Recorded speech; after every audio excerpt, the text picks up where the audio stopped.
Okay, folks, now we're going to go through basic saddling of a horse. And once again, for those of you that have been around forever, I know this is redundant, but just bear with me. We're passing it on to the next generation. So because of these withers, I know it's going to be a pad and a blanket. If I just met this horse, I would know that. Here's the pad. Tractor Supply, 60 bucks. Here's the double blanket.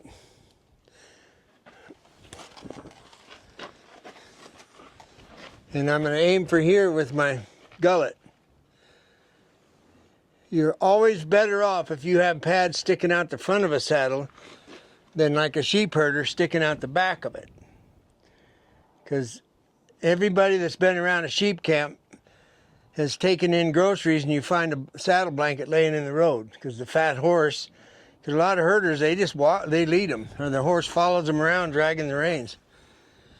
And they're a single rig saddle, and the blanket goes right out the back of the saddle. I'm sure some camp tender's seen them laying in the road or on the way to the wagon before. This is how I hold a saddle to put it on. It's on my hip. So when I get ready, I can swing it and lift with my left arm and place it on the back. Now you can see what I'm talking about. There's more out the front than there is out the back. So I can even bring it back a little bit more if I want, which is there. And here's something that most people don't do, is you pull the pad up in the gullet. You lift and push. Now, that gives you more space starting off. And it keeps the blanket centered. I've saddled this horse 1,000,000 times, so I know about how much I need. You can see my measurement. Here's a hand, damn near 2 hands.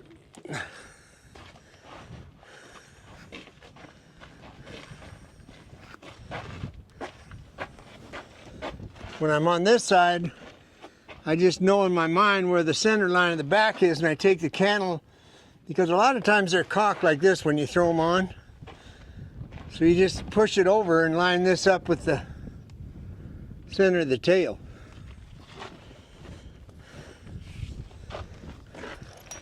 People hang their cinches anyway, different, who cares?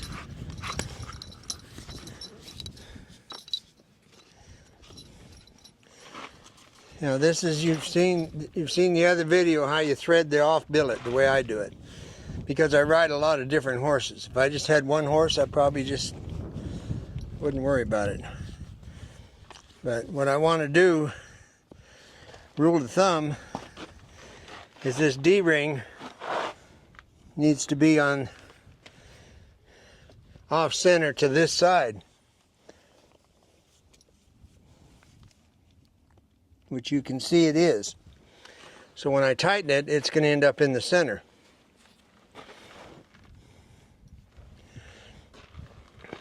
Now what I tend to do when I can is I use the cinch short enough to where my stirrup isn't going to be. When I'm riding, I'm doing this. I'm not doing this. So my girth hangs pretty low.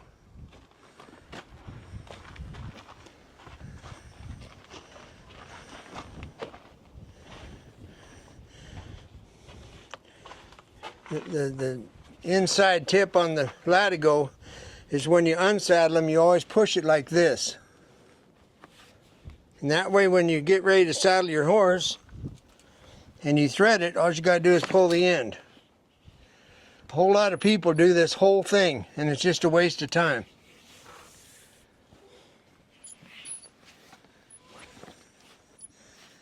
All of you know by now that I cinch my horses 3 times. I can tell by looking at this that I need to let it out one more hole on the other side.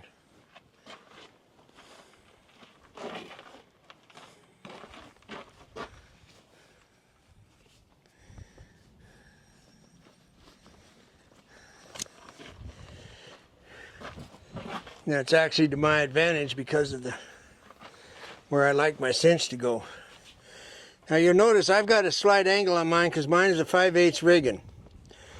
And the belly underneath, you can see where there's this area right here to here, and then the gut starts to widen and or drop and curve. So I want my latigo right there. That's 4 inches away from the front leg. And that's, once again, that's because of my rigging. There's all kinds of riggings, and I ain't going to go into them because everybody likes what they like, and it doesn't matter. That's how tight I do the front cinch. You never, ever, ever reach for any rigging with your right hand.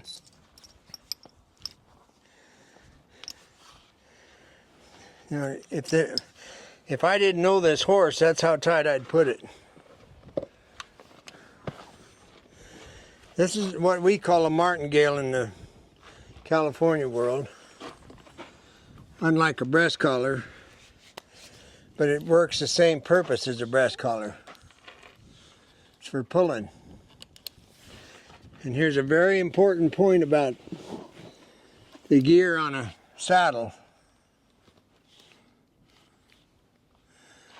Every time I have a snap, I always put the snap part down, not up. If you put it up, you'll get in trouble. You want to explain? Well, okay. If I have it up, and I'm working and dallying and tying off with my lariat, this button can be pushed pretty easy. Now I'm in trouble. And you want to make sure that your breast collar or your martingale, whatever you're using on the front end, is correct. It's real important. And let me tell you the big difference between we've all talked about it, but there's the California style and the Texas style with the lariat.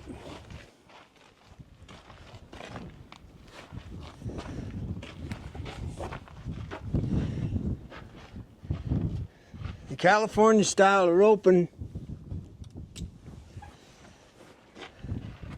is we slide rope. In other words, when we dally on a piece of leather, and if I rope a mature cow, I'm going to let the rope slide as I'm slowing her down because I don't just turn back and go the other direction.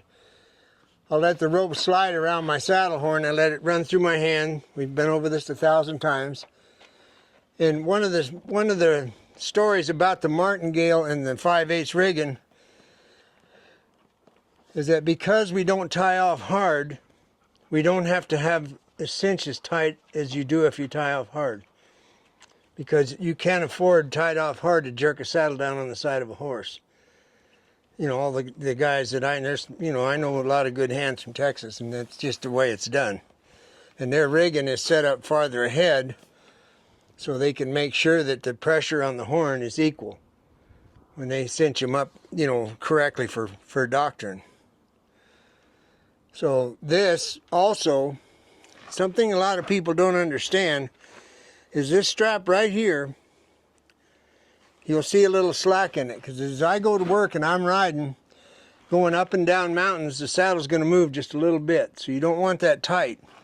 You want to have some play in it so it doesn't rub them raw, and that's why it's designed with the curve so the point of the shoulder can just carry it.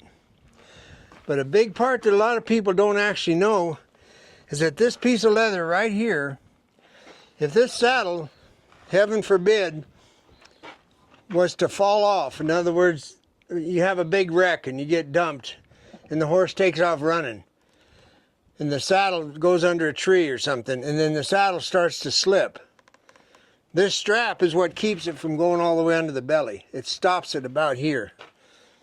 So there's a good reason for this strap. Now if they stick a hind foot in here, it doesn't matter what you did. And we've all seen it, we've all been there. So I'll untrack the horse. And oh, by the way, if you're over 65, it's legal to hobble above the knees. You can look that up in the Bible. Now, one more thing. When you leave the pin out, that means that obviously you can tell it now that it's loose. But if you leave the pin out, that means you're not done. That's right. You can see this is out and this is hanging. So if I drop dead and Deb had to go to town to find a boyfriend, then she would know that she's got to cinch up before she leaves. Because I would go that fast to get a boyfriend. Mm-hmm. Well, you know what they say, life goes on. So for me,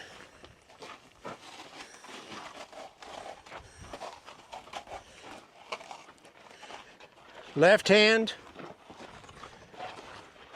Now this can be done with my get down rope or my lead rope. Never will it ever be done with my rein, my ball reins. So I'm watching for the left hind to cross the right hind.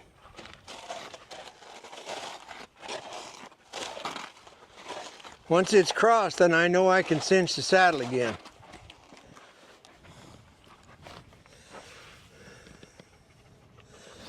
And this reminds me of a funny thing I heard years ago, that a Texan can have a pasture gathered by the time a buckaroo gets ready. I think that's humor. Now the right hind has to cross the left hind. The Texans probably think it's humor too. So when their legs are crossed, they cannot buck or run off. That's why you have them cross their legs.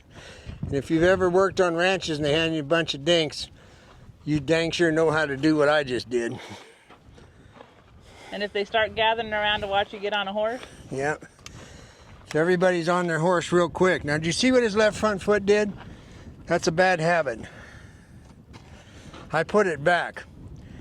When you pull on a cinch and a horse sticks their foot out, make them put it back. Because after a while, they will step on your foot. So now for me to get on and go ride, my cinch is just as tight as I need because of his withers. And because of when I get to the killing grounds, if I have to rope something, then I'll get off and re-cinch him. But you can look at my hand here and see how tight this cinch is. That's how tight it is for me. That's all he needs. And you got to know that as you ride a horse, the saddle settles down on the blankets. So it's going to come down another ½ inch probably. And you know, and the way the slick fork's made, no matter, there's always room under the gullet because of the way you pat them. So when you get to the first gate, this is touching the hair right now. And by the time you get to the first gate, it won't be. And of course, when you get ready to doctor, you're going to damn sure make sure this is tight and that's tight. Tight as in touching the hair. And every day, your cinch can be a little different. So people who think they're going to put their cinch in the same hole. Yeah, you never know. Because like in the summertime, they'll suck up. They'll lose 50 pounds in a full 10-hour day. Just like hauling them down the road in the heat, they lose weight fast. And then, of course, if you're out, I remember in Montana, big sky, beautiful, big, wide open, right? Well, guess what? In August, the water wasn't any good because of the dirt tanks. It was black and it was rotten. You did not water your dog or your horse. You damn sure didn't drink out of it. So you went a long day before you got to some fresh water by a creek or a spring. Oh, and one more thing I wanted you to mention. When people get, especially when they get saddles from us or saddles from anybody, if you got new latigos, a new cinch, a new pad, you got to really be careful. Yeah, that's right. Especially them pads. You need to break them in correctly. And the latigos stretch. Anything that's leather is going to stretch. So if it's new, you got to be extra careful when you are cinching your horse, and as you're riding, check it several times. So I'm going to come over and take the saddle off.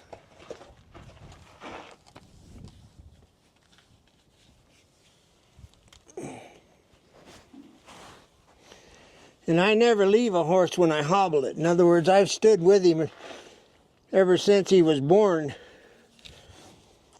to put the hobbles on. Now I'm getting to where I can walk 10, 15 feet away. But you don't betray a horse by leaving. And in an emergency out in the pasture, the sequence is you do the back cinch first, breast collar or martingale second, latigo last. That way if something falls apart, you still got your saddle on tight enough for it to stay on.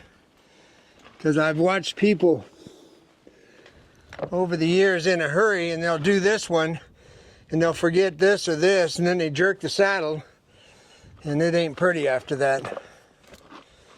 So once again,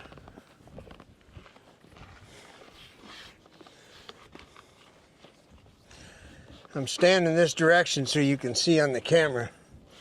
I never stand this way when I work a horse. I always stand this way. Now watch. 1, 2.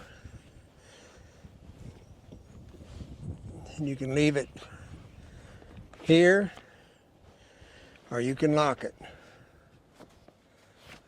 A lot of times, because we're mobile, meaning we're in a camp or something like that, I'll always finish it so that when I'm dragging it around camp, I don't end up pulling the latigo out. And there's places in the country where they purposely leave this rig and hang down. And I'm just telling you, that's the way they do it. And there's no judgment. I personally, I want it hooked to the saddle, and I take my back cinch and I roll it. I roll them both this way. So now when I put it up here and run my tab through it,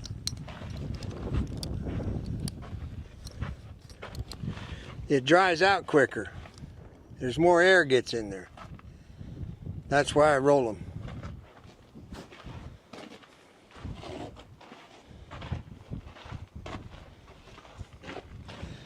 I grab the cantle. Now this horse is 17 hands.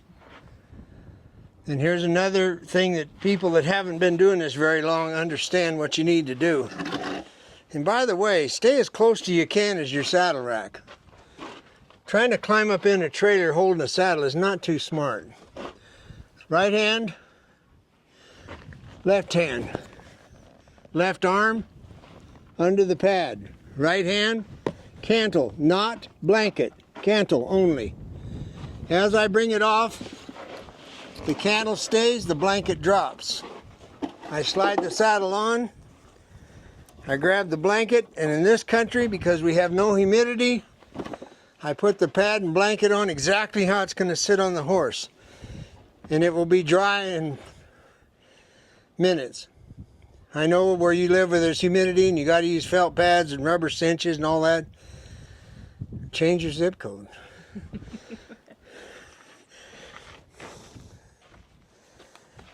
Anyway, that's the, whatever you want to call it, the basics of saddling a horse.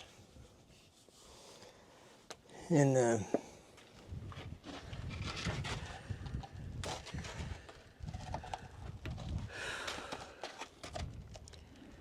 Shinako's 7 now, I think. And I'm kind of crippled up, so I'm not going to ride for a little bit. And I don't care. I honestly don't. I love riding, and I will be back at it.